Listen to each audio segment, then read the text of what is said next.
Namaskar. I am CA Anil Naik. Welcome you back to my YouTube channel. This time with a very unique and very important topic, and that is disclosure of foreign assets and foreign income by residents of India in the income tax return. This is a topic which is also ignored by most of them. In fact, ignorance is not bliss. Ignorance attracts penalties. Understand this. Okay. So let us go into the details. Now, what is foreign assets? An asset which is held by a resident of India in a foreign country is a foreign asset. It could be bank balance, it could be shares, mutual funds, or even immobile property. And what is foreign income? A foreign income is an income earned from foreign source. It could be interest, it could be dividend, it could be salary, it could be capital gains on sale of property, and so on and so forth. So, for whom this is compulsory? For all resident and ordinary resident, disclosure of foreign assets and foreign income both are compulsory. For non-residents, it may be optional. Okay, but we will not talk about what is applicable for non-residents. We will only talk in today's lecture about disclosure of foreign assets and foreign income by residents of India. So friends, let us understand first about foreign assets. So let me take an example first of all. There is a company in India which is a multinational company, and the employee is being given shares in the principal company, which is a foreign company. Now, therefore, it is a foreign asset. Let us presume that that employee is not earning any income from that particular foreign shares, but still he will have to disclose that he is holding those foreign shares in the foreign company, right? And if he does not disclose, then please listen this very carefully. If he does not disclose, then the penalty for non-disclosure is rupees 10 lakhs. You have heard it rightly, it is rupees 10 lakhs. 10 lakh का penalty अगर आपने foreign assets declare या disclose income tax return में नहीं किया तो आपको 10 लाख का जुर्माना. It has got nothing to do with the value of the asset. It is only on non-disclosure. Per asset not disclosed. Remember that. So if you have a foreign bank account, let us presume, if you have a foreign bank account in Singapore, you have another bank account in UK and a third bank account in USA, and all these three bank accounts you have not disclosed, three non-disclosures, penalties of rupees 10 lakh each. So it's an absolutely important and crucial point that you need to remember.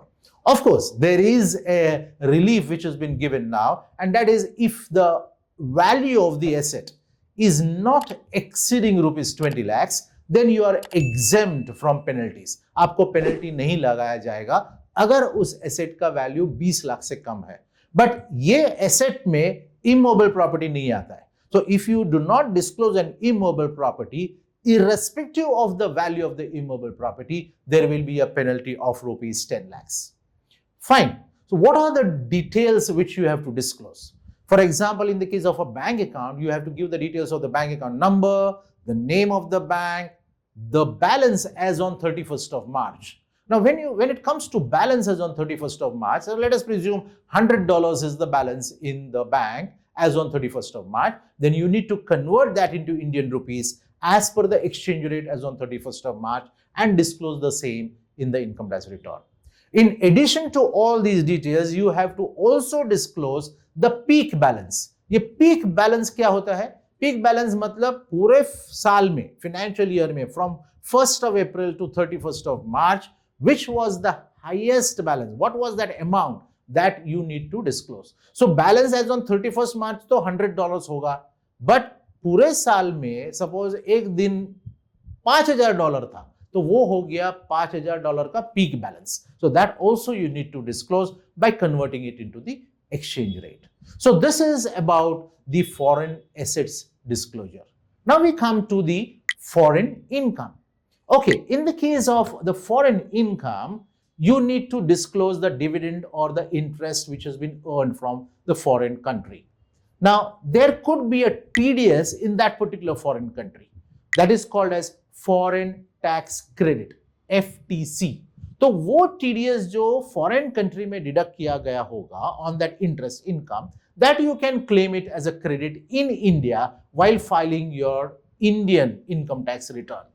So how do we calculate that, or how do we claim that? So there is a form called as form number 67, which you need to fill up and give the details of the foreign income and the foreign tax that you have paid. And then the same form number 67, you need to upload that online before filing the return of income. Kindly note that the return of income has to be filed before the due date if you need to claim that form number 67 tax credit. So वो जो भी tax deduct किया होगा foreign country में, उसका credit आप ले सकते हैं from your Indian tax. There is a double taxation avoidance treaty as per which you can claim that relief. But you cannot claim refund by claiming the foreign tax credit. मतलब for example समझो in Indian rupees 1 lakh रुपए का foreign tax हो गया, okay, and आपका India में tax liability है 20,000. तो आप बोलेंगे मैंने 1 लाख रुपया फॉरेन में टैक्स भरा है, तो 1,20,000 से कम करता हूं तो 80,000 मुझे इंडियन गवर्नमेंट रिफंड देना चाहिए. तो नहीं बॉस, ये आपको नहीं मिल सकता है. तो आपको refund you can not claim from the foreign tax credit, but you can reduce your tax liability and tax payable amount you can reduce from the foreign tax credit. So friends, I hope I have given you a gist about the foreign assets disclosure and foreign income.